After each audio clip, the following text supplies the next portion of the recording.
그녀의 몸에서 풍겨오는 달콤한 향기가 그의 코끝을 스쳤다. 그는 그녀의 품에 안긴 채 숨을 멈췄다. 그의 머리카락이 그녀의 목덜미에 닿았고 그의 시야에는 그녀의 숨결에 따라 미세하게 움직이는 쇄골이 들어왔다. 그의 늙은 손이 본능적으로 그녀의 허리를 감싸 안으려다 멈칫했다. 그는 그녀의 쇄골 아래로 내려오는 가슴의 곡선을 보았고 잊고 지냈던 어떤 감각이 온몸에 소름처럼 돋아나는 것을 느꼈다. 황혼의 사랑일까 집착일까. 저택의 고요는 살아 숨쉬는 유령과 같았다. 김영감은 낡은 가죽 소파에 몸을 기댄 채 창밖을 바라보았다. 늦가을의 햇살이 창을 비집고 들어와 먼지 쌓인 공기 속을 유영했다. 그는 그 작은 빗줄기마저도 외로워 보인다고 생각했다. 그의 곁에는 그 누구도 없었다. 아내를 먼저 보낸 지 꼬박 5년, 그 긴 시간 동안 이 집은 완벽한 침묵의 성역이 되었다. 유일하게 그 고요를 깨는 것은 그의 거친 숨소리와 한 번씩 찾아오는 고독의 비명뿐이었다. 그는 가끔 생각했다. 과연 이토록 고독한 삶을 위해 그토록 많은 재산을 모았을까? 젊은 시절 그는 악착같이 돈을 벌었다. 사랑하는 아내에게 좋은 집, 좋은 옷, 좋은 음식을 선물하고 싶다는 욕망 하나로. 하지만 이제 그 모든 것을 누릴 사람은 오직 그 혼자였다. 그의 손에 잡히는 것은 차가운 찻잔뿐이었고 그의 눈에 비치는 것은 주름 가득한 늙은이의 얼굴뿐이었다.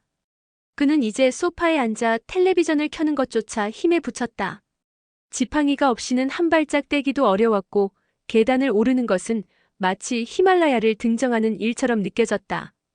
결국 아들이 권유한 간병인을 들이기로 마음먹었다. 삶의 마지막 존엄을 지키기 위한 고육지책이었다.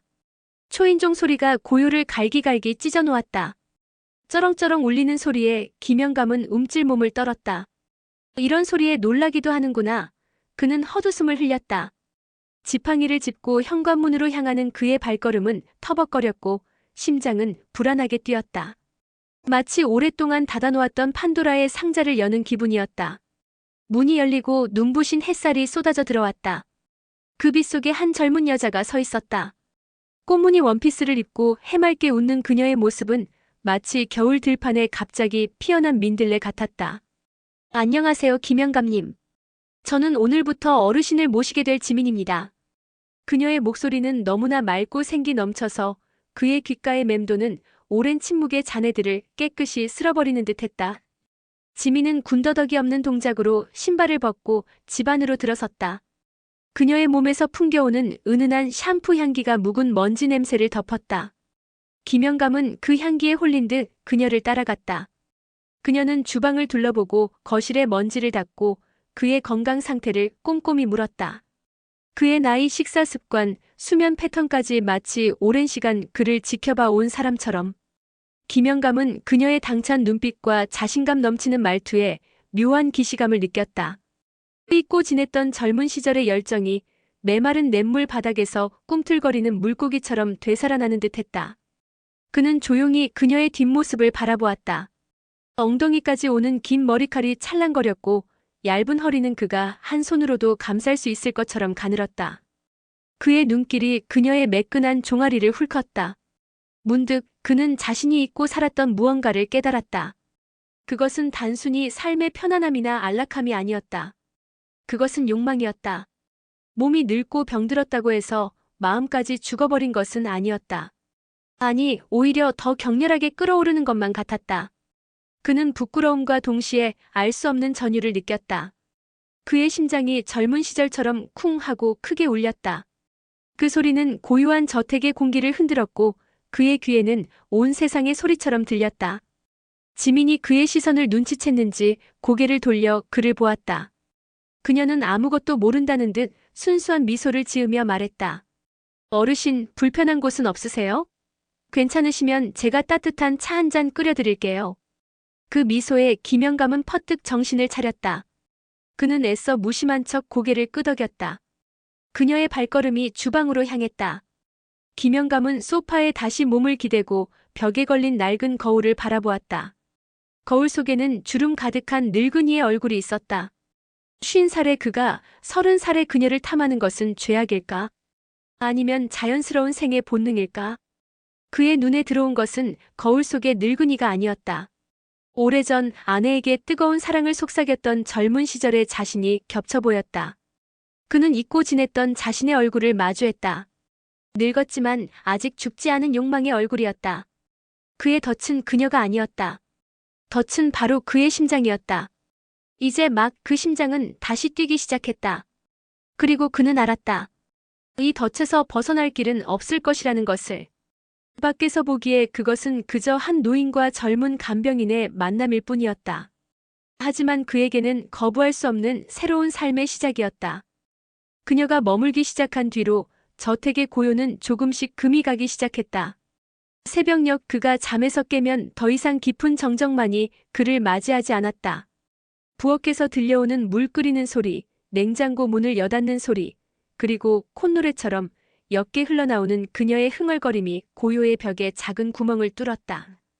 김영감은 그 소리들이 거슬리기는커녕 오히려 반가웠다.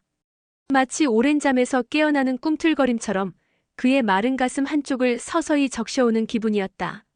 아침 식사는 놀라움의 연속이었다. 그녀는 굳이 먹고 싶지 않다던 으깬 감자와 따뜻한 수프를 기어코 만들어 그의 앞에 놓았다. 어르신, 이거라도 좀 드셔야 힘을 내시죠. 그녀의 목소리는 너무나 상냥하고 단호해서 거부할 수가 없었다. 그녀는 그의 곁에 앉아 숟가락을 건넸다. 그 순간 그의 손등에 닿은 그녀의 손가락은 부드럽고 따뜻했다. 오래전 아내의 손길이 그랬던 것처럼. 그는 무심코 그녀의 손을 바라보았다. 희고 매끄러운 손가락, 야무진 손톱. 김영감의 심장은 늙은 새처럼 파닥거렸다. 그는 그 떨림을 들키고 싶지 않아 급히 숟가락을 움켜쥐었다. 그녀의 돌봄은 기계적이지 않았다. 그녀는 그의 몸을 닦아주고 옷을 갈아입힐 때마다 억지로 시선을 피하는 법이 없었다. 오히려 그의 눈을 똑바로 바라보며 말했다. 어르신, 오늘은 피부가 좀 건조하네요. 로션을 발라드릴게요. 그리고는 서슴없이 그의 앙상한 팔을 잡고 부드럽게 문질렀다. 그녀의 손길이 스치는 곳마다 미약하지만 선명한 온기가 남았다. 김영감은 온몸의 신경이 그 작은 온기에 집중되는 것을 느꼈다. 늙어버린 그의 피부는 그녀의 젊고 부드러운 손길 아래서 마치 다시 살아나는 것처럼 찌릿거렸다. 그는 부끄러움과 죄책감에 고개를 돌렸지만 그의 머릿속은 온통 그녀의 손길로 가득했다. 이것이 늙은이의 추한 욕정일까? 그는 스스로에게 되물었다. 하지만 답을 찾을 수 없었다. 그저 오랜 가뭄 끝에 솟아나는 샘물처럼 그의 심장이 다시 뛰는 것만이 분명했다. 그녀의 존재는 단순한 간병인을 넘어섰다. 그녀는 그의 오랜 습관을 하나둘 바꿔놓았다. 늘 켜져 있던 텔레비전 대신 잔잔한 클래식 음악을 틀었고 무거운 책 대신 그가 좋아하는 옛날 시집을 가져다 놓았다. 그녀는 그에게 시를 읽어주기도 했다. 나지막하고 부드러운 그녀의 목소리가 낭송하는 시 구절들은 그의 귀를 간지럽혔고 가슴을 울렸다. 특히 내게 잠 못 드는 밤은 당신의 깊은 바다로 가라앉는 밤이라는 구절을 읊을 때 그녀의 눈빛은 너무나도 깊어 보였다. 김영감은 자신이 그 구절의 당신이 된 듯한 착각에 빠졌다. 그는 그녀의 존재가 그저 몸을 돌보는 것을 넘어 자신의 영혼까지 보듬어주는 것처럼 느껴졌다. 그날 저녁 욕실에서 그는 발을 헛디뎠다. 몸의 중심을 잃고 비틀거리자 그의 팔을 잡고 있던 그녀가 재빨리 그를 안아 지탱했다. 그녀의 몸이 그의 가슴에 닿았다. 얇은 옷깃 너머로 그녀의 심장 박동이 고스란히 느껴졌다. 쿵쿵. 그녀의 몸에서 풍겨오는 달콤한 향기가 그의 코끝을 스쳤다. 그는 그녀의 품에 안긴 채 숨을 멈췄다. 그의 머리카락이 그녀의 목덜미에 닿았고 그의 시야에는 그녀의 숨결에 따라 미세하게 움직이는 쇄골이 들어왔다. 그의 늙은 손이 본능적으로 그녀의 허리를 감싸 안으려다 멈칫했다. 그는 그녀의 쇄골 아래로 내려오는 가슴의 곡선을 보았고 잊고 지냈던 어떤 감각이 온몸에 소름처럼 돋아나는 것을 느꼈다. 어르신 괜찮으세요? 어디 다치신 데는 없으시죠? 그녀가 걱정스러운 목소리로 물었다. 그는 그녀의 품에서 가까스로 몸을 떼어냈다. 꽤 괜찮아. 괜찮네. 그의 목소리는 갈라져 나왔다. 그녀는 아무 일도 없었다는 듯 다시 그를 부축했고 그의 몸을 침대에 조심스럽게 눕혔다. 하지만 그에게는 모든 것이 너무나 분명했다. 그녀의 작은 손길, 다정한 목소리, 그리고 아까 스쳐 지나간 찰나의 접촉까지. 고요했던 저택에 찾아온 것은 단지 낯선 손길만이 아니었다. 그것은 차갑게 식어있던 그의 삶에 거부할 수 없는 욕망의 불씨를 지피는 손길이었다. 그는 알았다. 이 불씨가 이제 그의 모든 것을 태워버릴지도 모른다는 것을. 그날 욕실에서의 접촉 이후 저택의 공기는 미묘하게 변했다. 더 이상 단순히 고요가 깨진 상태가 아니었다. 이제는 눈에 보이지 않는 실타래가 두 사람을 꽁꽁 묶어놓은 듯 팽팽한 긴장감이 감돌았다. 김영감은 지민의 모든 움직임에 신경이 곤두섰다. 그녀가 차를 내올 때, 빨래를 개어놓을 때, 심지어 그가 잠든 줄 알고 지나칠 때조차 그는 그녀의 존재를 온몸으로 느꼈다. 그의 심장은 늙은 새처럼 파닥거렸고 그 떨림은 이제 멈출 줄 몰랐다. 그의 감정은 명확한 이름을 갖기 시작했다. 처음에는 단순히 젊은 여자에 대한 본능적인 이끌림이라 치부했다. 그러나 시간이 지날수록 그것은 단순한 욕정을 넘어섰다. 그녀의 웃음소리에 하루 종일 기분이 좋았고 그녀의 걱정 어린 눈빛에 안심을 느꼈다. 그는 그녀가 없는 순간들을 견디기 힘들어졌다. 지민이 잠시 외출이라도 하면 저택의 고요는 다시금 그를 집어삼키려 들었다. 그는 문득 이것이 사랑이라는 것을 깨달았다. 하지만 동시에 그것이 얼마나 위험하고 부끄러운 감정인지도 알았다. 60평생을 명예롭게 살아온 그에게 손녀뻘 되는 여자에게 느끼는 이 감정은 죄악과도 같았다. 그는 이 금지된 감정을 애써 외면하려 했지만 그의 마음은 이미 그녀를 향해 달려가고 있었다. 밤이 깊어지고 지민이 잠든 것을 확인한 후에야 그는 조심스럽게 침실을 나섰다. 그녀가 머무는 작은 방의 문틈으로 새어나오는 희미한 불빛. 그는 그 불빛을 향해 이끌리듯 다가갔다. 문을 살짝 열고 안을 들여다보았다. 그녀는 침대에 곤히 잠들어 있었다. 창문에서 들어오는 달빛이 그녀의 얼굴을 하얗게 비추었다. 그녀의 입술은 옅은 미소를 머금고 있었고 가느다란 목선은 달빛 아래 더욱 아름다워 보였다. 김영감은 그녀의 목선을 따라 쇄골을 넘어 가슴으로 향하는 모든 곡선을 상상했다. 늙은 그의 몸에서는 느껴볼 수 없던 탱탱하고 따뜻한 살결. 그는 욕심이 났다. 그저 바라보는 것만으로도 온몸의 피가 뜨겁게 끓는 것 같았다. 그의 시선은 탐욕스러웠고 그의 심장은 미친 듯이 울렸다. 어르신 잠이 안 오세요? 갑자기 들려온 지민의 목소리에 김영감은 화들짝 놀라 몸을 돌렸다. 그녀는 눈을 비비며 몸을 일으키고 있었다. 자신이 너무도 추한 모습으로 들켰다는 생각에 수치심이 온몸을 감쌌다. 아니 그저 물을 좀 마시려고. 그는 더듬거리며 변명했다. 지민은 아무것도 모른다는 듯 환하게 웃으며 말했다. 제가 따뜻하게 데워드릴까요? 그녀는 걱정스럽게 그의 얼굴을 바라보았고 그 순수한 눈빛에 김영감은 죄인이 된 기분이었다. 그는 고개를 저으며 급히 돌아섰다. 하지만 그의 머릿속은 온통 그녀의 잠든 모습, 그리고 그녀의 미소로 가득 찼다. 다음 날 지민은 그의 무릎이 좋지 않은 것 같다며 마사지를 해주겠다고 했다. 그녀는 무릎을 덮고 있던 이불을 걷고 그의 종아리를 부드럽게 주물렀다. 김영감은 숨을 죽였다. 그녀의 작고 부드러운 손이 그의 앙상한 다리를 주무를 때마다 잊고 지냈던 감각들이 되살아났다. 그녀의 손가락이 그의 무릎을 지나 허벅지를 향할 때 그는 자신도 모르게 탄성을 내뱉을 뻔했다. 단순한 치료를 넘어선 듯한 손길이었다.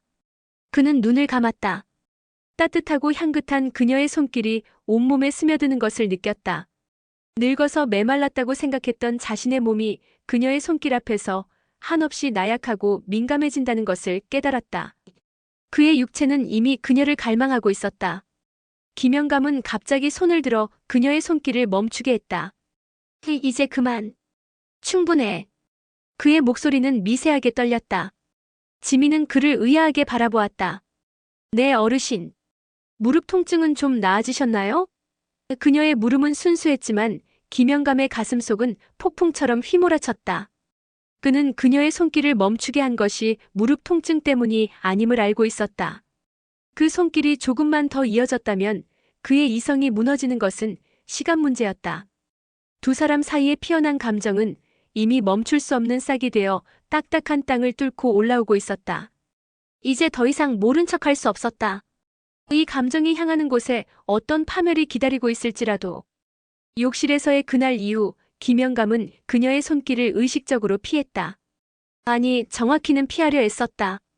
그녀가 건네는 찻잔을 받으려다가도 흠칫 물러섰고 그녀가 옷을 갈아입혀줄 때면 뻣뻣하게 굳은 몸으로 먼 곳만 응시했다. 그는 자신이 여전히 이성과 체면이라는 단단한 경계선 안에 갇혀있다고 믿으려 했다. 하지만 그의 마음속은 이미 그 경계선 너머에 있었다.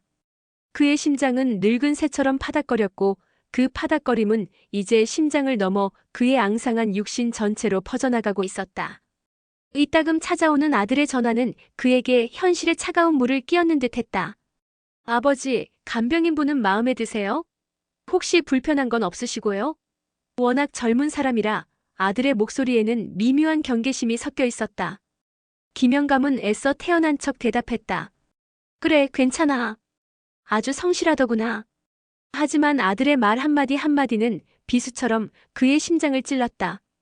그는 아들이 의심하는 것을 두려워하면서도 한편으로는 자신의 이 감정을 누군가에게 들키고 싶다는 모순된 욕망을 느꼈다.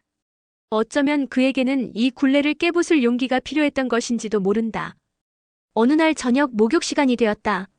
그는 혼자서 할 수 있다며 고집을 부렸지만 지민은 익숙한 동작으로 그의 옷을 벗기고 욕조로 이끌었다. 어르신, 그러다 또 넘어지세요. 오늘은 제가 도와드릴게요. 그녀의 단호한 목소리에 그는 더 이상 저항할 수 없었다. 뜨거운 김이 가득한 욕실.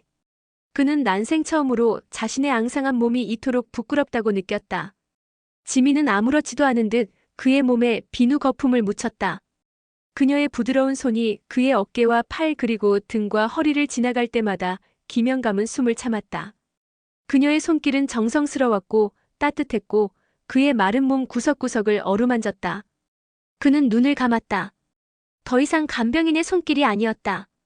그것은 오랫동안 잊고 살았던 누군가의 진정한 애무처럼 느껴졌다. 그의 이성이 끊어지는 듯한 아찔한 감각에 그는 신음처럼 지민아 하고 낮게 의졸였다. 그녀는 아무 말 없이 그를 조심스럽게 욕조에서 일으켜 세우고 수건으로 몸을 닦아주었다. 그녀의 손길이 가슴을 지나 배를 스쳐갈 때 김영감의 몸은 미세하게 떨렸다. 그는 지민의 눈을 바라보았다. 그녀의 눈동자에는 아무런 감정도 읽히지 않았지만 그는 그 안에 숨겨진 무언가를 본 것만 같았다. 그것은 연민이었을까 혹은 다른 무엇이었을까? 그의 욕망은 이제 더 이상 숨겨지지 않았다. 그는 욕실의 거울에 비친 자신의 모습을 보았다. 주름진 늙은이, 그리고 뜨겁게 달아오른 눈빛. 늙은 몸이 깨어나는 것을 본능적으로 느낀 그는 이제 어떤 부끄러움도 느끼지 않았다. 그저 이 순간이 영원하기를 바랄 뿐이었다. 침대에 누운 김영감은 잠을 이룰 수 없었다. 그의 머릿속은 온통 욕실에서의 기억으로 가득했다. 그의 곁에 앉아 잠든 그를 지켜보는 지민. 김영감은 조심스럽게 손을 뻗어 그녀의 손등에 살짝 올렸다. 그녀는 화들짝 놀라 눈을 떴다. 어르신? 그녀의 목소리는 여느 때와 다르게 약간 떨렸다. 김영감은 그녀의 손을 잡고 놓지 않았다. 지민아. 그의 눈은 뜨거웠다. 그에게는 이제 더 이상 망설일 시간이 없었다. 억누르고 외면했던 모든 감정들이 한꺼번에 터져나왔다. 내가 너를 생각하는 마음은 그저 간병인으로 생각하는 마음이 아니야. 그의 고백에 지민은 아무 말도 하지 않았다. 그녀의 눈동자가 흔들리는 것을 본 김영감은 더 깊은 혼란에 빠졌다. 거절당할까? 비웃음을 살까? 아니면 그 순간 지민이 잡혀있던 손을 빼는 대신 그의 손을 조심스럽게 마주 잡았다. 그녀의 손은 작고 따뜻했다. 어르신, 제가 어르신께 해드릴 수 있는 게 있다면. 그녀의 말은 거기서 끊겼지만 김영감은 그 이상의 말을 필요로 하지 않았다. 그날 이후 고요했던 저택의 문은 완전히 다른 세상으로 열렸다. 그 문을 넘어선 순간 그는 더 이상 늙은 회장도 외로운 과부도 아니었다. 그저 그녀를 갈망하는 한 남자일 뿐이었다. 그리고 그는 알았다. 이 경계선은 이제 다시 세울 수 없다는 것을. 경계선이 무너진 이후 저택의 공기는 더욱 뜨거워졌다. 김영감은 지민과 함께 있는 모든 순간을 갈망했다. 그녀의 손을 잡고 소파에 앉아 텔레비전을 보는 일, 그녀의 어깨에 기대어 졸다가 잠이 드는 일. 사소하지만 그에게는 너무나도 절실한 순간들이었다. 그는 이제 지팡이 없이도 걸을 수 있을 것 같았다. 그의 심장은 늙은 새처럼 파닥거렸지만 이제 그 떨림은 불안이 아닌 희열에 가까웠다. 그는 늦게 찾아온 젊은 날의 열병에 취해 있었다. 그녀의 존재는 그의 메마른 삶에 쏟아진 소나기였다. 하지만 쾌락의 이면에는 늘 죄책감이 따라붙었다. 그는 그녀와 함께 웃다가도 문득 아내의 얼굴을 떠올리곤 했다. 특히 안방의 서랍장 위에 놓인 결혼사진은 그에게 거대한 산처럼 느껴졌다. 사진 속의 아내는 젊고 아름다웠으며 그에게 해맑게 웃고 있었다. 김영감은 지민과 함께 있을 때마다 그 사진이 자신을 쳐다보는 것 같아 견딜 수 없었다. 아내에게 이토록 뜨거운 사랑을 맹세했던 자신이 그녀가 떠난 지 불과 몇 년 만에 다른 여자를 탐하고 있다는 사실이 그를 괴롭혔다.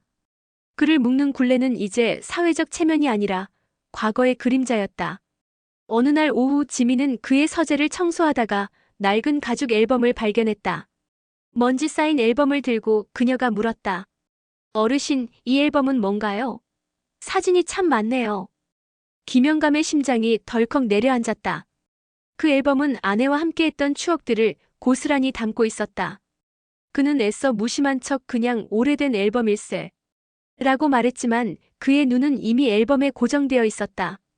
지민은 호기심 가득한 눈으로 앨범을 펼쳤다. 젊은 시절의 김영감과 그의 아내의 모습이 담긴 흑백 사진들이 한 장씩 넘어갔다. 그녀의 눈이 마지막 페이지에 머물렀다. 그것은 아내가 가장 아꼈던 김영감의 젊은 시절 사진이었다. 어머 어르신. 젊은 시절엔 정말 멋지셨네요. 인기가 많으셨을 것 같아요. 그녀의 순수한 칭찬에 김영감은 얼굴이 화끈거렸다. 그때였다.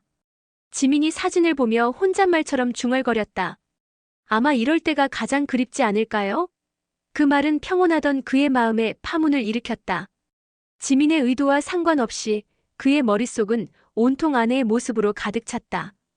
그는 지금 지민을 탐하는 이 순간에도 아내의 따뜻한 손길을 잊지 못하고 있었다. 두 개의 시간이, 두 개의 욕망이 그의 심장 속에서 격렬하게 충돌했다. 그는 갑자기 벌떡 일어섰다. 그만. 그의 목소리는 거칠고 낮게 갈라졌다. 지민은 놀라 앨범을 덮었다. 어르신 왜 그러세요? 그녀의 당황스러운 표정에 김영감은 자신의 감정을 주체할 수 없었다. 그는 손을 내밀어 앨범을 거칠게 움켜쥐었다. 이런 건 나한테 필요 없어. 그는 앨범을 바닥에 내던졌다. 퍽 소리와 함께 사진들이 흩어졌다. 지민은 아무 말도 하지 못하고 멍하니 서 있었다. 김영감의 눈에는 눈물이 고였다. 그는 그녀를 향한 욕망과 아내에 대한 죄책감 사이에서 길을 잃은 외로운 노인이었다. 그는 지민이 앞에서 무릎을 꿇었다. 그의 행동에 지민은 놀라 그를 일으키려 했다. 하지만 김영감은 꼼짝도 하지 않았다. 지민아, 나는 너무나 못난 사람이야. 나는 아직도 내 아내를 사랑하는데 너를 원해. 나는 너와 함께 있는 이 순간이 너무 행복한데 내 아내에게 너무 미안해. 그의 울음 섞인 고백에 지민은 아무 말도 하지 않고 그를 조용히 안아주었다. 그의 얼굴은 그녀의 어깨에 파묻혔다. 욕망은 과거의 그림자를 깨끗이 지워낼 수 없었고 과거의 그림자는 그의 뜨거운 욕망을 끌 수도 없었다. 그는 두 개의 다른 세상 사이에 위태롭게 서 있었다. 아내의 사진을 내던지고 오열하던 그 밤 이후 김영감의 마음은 오히려 평온해졌다. 더 이상 과거의 그림자를 애써 외면하지 않았다. 그는 지민의 품에서 흘러나온 모든 감정이 진실임을 인정하기로 했다. 그것이 덫이든 운명이든 상관없었다. 그는 이미 이 길을 걷고 있었고 되돌아갈 생각은 추호도 없었다. 그는 이제 지민의 손을 잡는 것을 주저하지 않았고 그녀를 바라보는 시선에 욕망을 숨기지 않았다. 고요했던 저택은 두 사람의 사랑으로 서서히 데워지고 있었다. 하지만 그 사랑은 위험한 불장난과 같았다. 김영감은 지민이 자신의 재산이나 지위를 탐하는 것이 아닐까 의심하는 순간이 불현듯 찾아왔다. 그녀가 주방에서 누군가와 전화통화를 하며 재산을 언급하는 것을 들은 적이 있었다. 그는 아무렇지 않은 척했지만 불안의 씨앗은 이미 뿌려졌다. 그녀의 미소가 때로는 너무 완벽해서 가면처럼 느껴지기도 했다. 과연 이 모든 것이 그의 외로움을 파고든 치밀한 덫은 아닐까. 그는 그 불안감에 시달리면서도 그녀의 작은 몸짓과 다정한 말 한마디에 모든 의심을 잊어버리곤 했다. 그날 밤 김영감은 오랫동안 잊고 지냈던 욕망의 전율을 온몸으로 느꼈다. 지민은 그에게 잠옷을 입혀주다 멈칫했다. 그녀의 눈은 뜨거웠고 그의 몸을 훑는 시선은 숨막힐 듯 농밀했다. 김영감은 그녀의 허리를 끌어안고 자신의 몸에 더 가까이 붙였다. 그녀는 저항하지 않았다. 따뜻하고 부드러운 그녀의 몸이 그의 차가운 몸에 닿았다.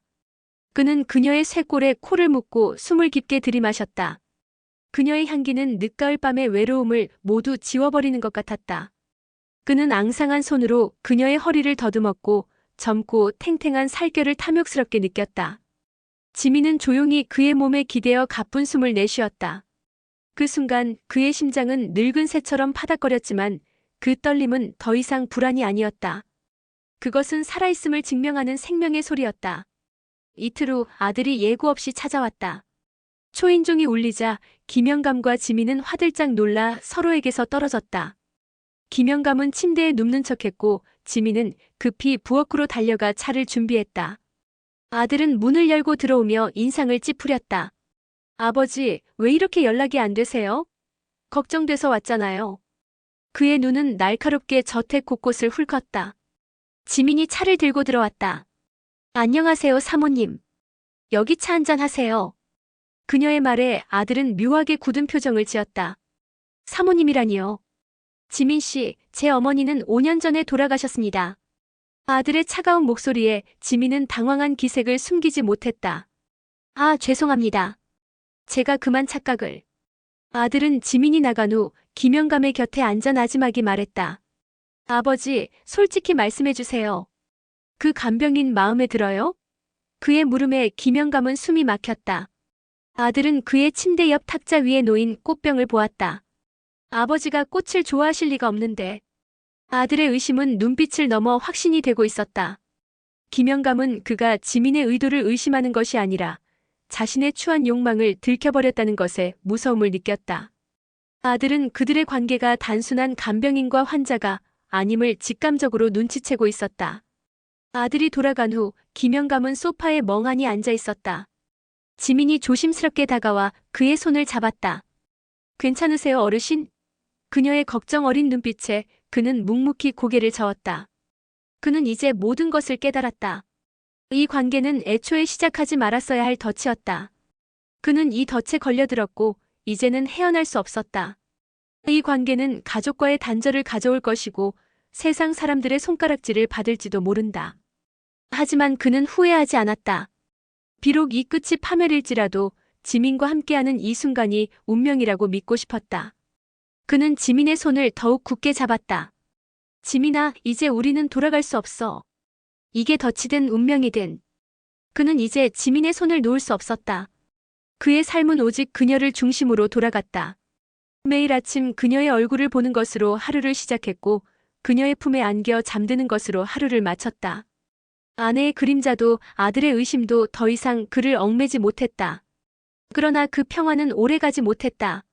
사랑은 뜨거웠고 그만큼 불안했으며 김영감의 마른 가슴에 전에 없던 감정의 소용돌이를 불러일으켰다. 그것은 바로 질투와 집착이었다. 어느 날 오후 지민은 친구와 통화를 하며 해맑게 웃고 있었다. 응, 민호가 그러더라니까. 진짜 웃겨 죽는 줄 알았어. 그녀의 입에서 민호라는 이름이 나오는 순간 김영감의 심장은 차가운 돌처럼 굳어버렸다. 그는 친구를 질투하는 자신이 낯설고 수치스러웠다. 그녀가 다른 사람과 공유하는 추억, 웃음, 그리고 삶의 조각들이 모두 그에게는 닿을 수 없는 미지의 영역이었다. 그녀는 젊고 빛나는 세상에 속해 있었다. 그리고 그는 그 빛을 탐하는 늙은 그림자에 불과했다. 그는 그녀의 휴대폰을 힐끗 보았고 그녀의 웃음소리에 귀를 기울였다. 이제 그녀의 모든 행동은 그의 의심의 대상이 되었다. 그의 질투는 곧 집착으로 변했다. 그는 지민이 외출하는 것을 달가워하지 않았다. 지민아, 오늘 가지 않으면 안 되겠니? 오늘따라 몸이 좀 안 좋은 것 같아서. 그의 말은 부탁이었지만 목소리에는 명백한 강요가 담겨 있었다. 그는 그녀가 집에 머무르는 것에 안도감을 느꼈고 그녀의 외출은 곧 자신을 버리는 행위처럼 느껴졌다. 그는 값비싼 명품 옷과 보석을 사주며 그녀의 마음을 묶어두려 했다. 지민은 당황스러운 표정으로 어르신, 괜찮아요. 저는 이런 거 필요 없어요. 라고 말했지만 그는 그녀의 말을 듣지 않았다. 그에게 그것은 사랑을 증명하는 행위가 아니라 그녀를 소유하기 위한 덫이었다. 밤이 되면 그의 집착은 더욱 노골적으로 변했다. 그는 그녀의 품에 파고들어 나를 떠나지 말라고 속삭였고 그녀의 몸을 어루만지는 손길은 애정이 아닌 소유욕으로 가득 찼다. 그는 그녀의 모든 것을 탐했고 그럴수록 자신 안의 불안이 더욱 커지는 것을 느꼈다. 그는 이제 사랑을 넘어 그녀의 모든 것을 통제하려 들었다. 그녀의 옷차림, 친구, 심지어는 잠드는 시간까지도. 김영감의 심장은 늙은 새처럼 파닥거렸지만 그 떨림은 이제 두려움이었다. 이 관계가 결국 파멸을 향해 달려가고 있음을 본능적으로 감지했다. 참다 못한 지민은 어느 날 그에게 조심스럽게 말했다. 어르신, 저를 믿어주세요. 저는 어르신을 사랑해요. 하지만 어르신의 불안감 때문에 저까지 숨이 막혀요. 그녀의 고백에 김영감은 분노했다. 사랑? 그래, 사랑한다고. 그럼 왜 너는 항상 다른 곳을 보고 있는가? 내 곁에 있으면서도 왜 다른 사람들을 생각하는가? 그의 목소리는 격앙되었고 그의 눈에는 광기가 번득였다. 지민은 그가 처음 보는 모습에 겁에 질려 뒷걸음질 쳤다. 어르신, 저는. 거짓말 마. 너는 결국 내가 가진 것을 원하는 것 아닌가? 내 돈, 이 집 다 내놓으면 떠날 것 아닌가? 그가 소리치자 지민의 눈에는 참아왔던 눈물이 가득 고였다. 그녀는 아무 말도 하지 않고 그저 그를 바라보았다. 그 눈빛은 연민과 실망, 그리고 아픔으로 가득 차 있었다. 그녀의 눈빛을 보는 순간 김영감은 자신이 무슨 짓을 저지른 건지 깨달았다. 그는 자신의 추한 질투와 집착이 사랑을 좀먹고 있다는 것을 알았다. 사랑은 그들을 구원했지만 집착은 그들을 파멸의 문턱으로 밀어넣었다. 그들은 이제 갈림길에 서 있었다. 집은 침묵에 잠겨 있었다. 격앙되었던 그의 목소리도 서러움에 차있던 지민의 울음도 사라진 자리에는 차갑고 무거운 공기만이 가득했다. 김영감은 멍하니 소파에 앉아 있었다. 그의 눈에는 여전히 지민의 상처 입은 눈빛이 선명했다. 자신이 사랑이라 믿었던 감정이 얼마나 추하고 끔찍한 집착이었는지 그는 이제야 깨달았다. 그는 외로움과 불안을 사랑으로 포장하고 그녀를 가두려 했다. 지민이 보고 있던 것은 빛나는 세상이었지만 그가 본 것은 그 빛을 빼앗아 독차지하려 한 늙은 욕망이었다. 그는 스스로에게 속삭였다. 이것은 덫이었다. 내가 만든 나를 위한 그리고 그녀를 위한 덫. 그는 비틀거리며 지민의 방으로 향했다. 문은 굳게 닫혀 있었다. 심장이 덜컥 내려앉았다. 그녀가 떠나버렸을지도 모른다는 공포가 온몸을 덮쳤다. 그는 조심스럽게 문고리를 잡았다. 문이 열리고 그의 눈에 들어온 것은 짐을 싸고 있는 지민의 뒷모습이었다. 그녀의 작은 캐리어 옆에는 그의 아들이 사준 값비싼 핸드백이 놓여 있었다. 그는 숨을 멈췄다. 그의 목소리는 갈라졌고 눈에는 뜨거운 눈물이 고였다. 지민아. 지민은 돌아보지 않았다. 그녀의 어깨가 미세하게 떨리고 있었다. 김영감은 그녀의 곁으로 다가가 무릎을 꿇었다. 가지 마라. 그의 목소리는 애원이었지만 힘이 없었다. 지민이 조용히 몸을 돌렸다. 그녀의 얼굴은 눈물로 얼룩져 있었다. 어르신, 제가 원한 건 이런 게 아니었어요. 저는 어르신을 사랑했어요. 진심으로요. 하지만 제가 여기 있으면 어르신도 저도 불행해질 거예요. 그녀의 말은 칼날처럼 그의 심장을 찔렀다. 김영감은 그녀의 손을 잡고 놓지 않았다. 지민아, 내가 잘못했다. 내가 내 두려움에 너를 가두려 했어. 나는 너를 정말 사랑하는데 내 마음을 다스릴 수가 없구나. 그는 진심을 담아 고백했다. 지민은 그의 손을 잡고 물끄러미 바라보았다. 그 눈빛은 그를 사랑했지만 동시에 떠나야만 한다는 결심으로 가득 차 있었다. 바로 그때 김영감의 휴대폰이 울렸다. 아들이었다. 아버지, 솔직히 말씀해주세요. 그 간병인과 무슨 관계입니까? 제가 고용한 흥신소에서 이미 모든 걸 알고 있습니다. 아버지를 위해서라도 그 관계 정리하세요. 아들의 목소리는 차가웠고 비난으로 가득 차 있었다. 김영감은 휴대폰을 손에서 떨어뜨렸다. 지민의 눈이 흔들렸다. 모든 것이 탄로 났다. 이제는 숨을 수도 외면할 수도 없었다. 그는 천천히 지민의 손을 잡고 밖으로 나갔다. 그들의 앞에 펼쳐진 것은 갈림길이었다. 한쪽은 아들이 원하는 세상의 시선에 맞춰 살아가는 안전한 길이었다. 그리고 다른 한쪽은 그들의 사랑을 지키기 위해 세상과 맞서야 하는 험난한 길이었다.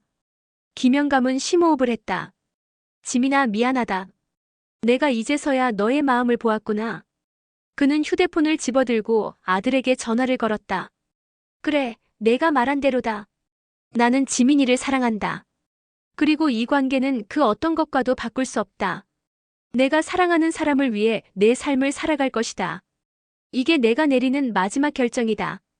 지민의 눈에서 눈물이 주르륵 흘러내렸다. 그녀는 그제야 그가 진정한 용기를 냈음을 알았다. 아들과의 절연을 불사하고 세상의 비난을 감수하기로 한 그의 선택. 그가 선택한 것은 이제 사랑이었다.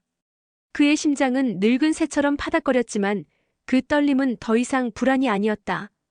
그것은 자유였다. 그는 이제 알았다. 자신의 진짜 덫은 그녀가 아니라 바로 자기 자신이었음을. 그리고 이제서야 비로소 그 덫에서 벗어날 용기를 낼 수 있었다. 갈림길에서 그는 사랑을 택했다. 아들의 거친 목소리가 사라진 후 저택은 다시 고요해졌다. 하지만 이제 그 고요는 예전의 차가운 침묵이 아니었다. 그것은 폭풍우가 지나간 뒤의 잔잔한 평화였다. 김영감은 지민의 손을 잡고 소파에 앉았다. 그들의 앞에 놓인 것은 잃어버린 가족과 세상의 비난이었지만 그들에게는 더 이상 중요하지 않았다. 그는 지민의 눈을 바라보았고 그 눈동자 속에서 진실을 보았다. 그것은 순수했고 흔들림이 없었다. 그의 불안과 의심은 한낱 망상에 불과했음을 깨달았다. 지민의 사랑은 처음부터 끝까지 진심이었다. 세상이 그들을 손가락질할 때 그들은 서로를 마주보며 웃었다. 아들과의 연락은 끊겼고 수십 년간 쌓아온 그의 명성은 한순간에 무너졌다. 하지만 김영감은 비로소 진정한 자유를 얻었다. 그들은 더 이상 대외적인 체면이나 낡은 규범에 얽매이지 않았다. 그저 지민이 해주는 따뜻한 밥을 먹고 함께 손을 잡고 동네 공원을 산책했다. 그녀는 그의 늙은 손을 잡고 속삭였다. 어르신, 제가 어르신의 덫이 아니라 다행이에요. 어르신은 저에게 가장 소중한 분이에요. 그녀의 말에 그는 눈물을 흘렸다. 그의 진짜 덫은 그녀가 아니라 바로 자기 자신의 외로움과 두려움이었음을. 그리고 그는 이제 그 덫에서 벗어난 자유인이었음을. 늦은 밤 그는 지민의 품에 안겨 잠이 들었다. 그녀의 가느다란 손이 그의 흰 머리카락을 부드럽게 쓰다듬었다. 그의 몸은 이제 더 이상 젊은 시절의 욕망에 파닥거리지 않았다. 그의 심장은 평화롭고 고요하게 뛰었다. 그의 황혼은 이제 어둠이 아니었다. 그것은 지민이라는 따뜻한 빛이 드리운 가장 아름다운 시간이었다. 젊은 날의 사랑이 폭풍처럼 격렬했다면 황혼의 끝에서 찾은 이 사랑은 잔잔한 호수 같았다. 고요하고 깊고 한없이 평화로운. 김영감은 깨달았다. 삶의 진정한 가치는 재산이나 명예가 아니라 서로의 손을 잡고 마주보는 따뜻한 눈빛에 있다는 것을. 그는 지민을 만나 자신의 진짜 모습을 마주했고 인생의 가장 중요한 선택을 할 수 있었다. 늙고 병들었다고 해서 사랑이 사라지는 것이 아니었다. 오히려 더 깊고 진실한 모습으로 찾아온다는 것을. 그들의 사랑은 세상의 비난 속에서 더욱 단단해졌고 서로의 존재를 통해 진정한 의미를 찾아냈다. 황혼의 끝에서 그는 모든 것을 잃었지만 진실한 사랑과 자기 자신을 얻었다. 그리고 그것이야말로 그의 삶에서 가장 빛나는 영원한 보물이었다.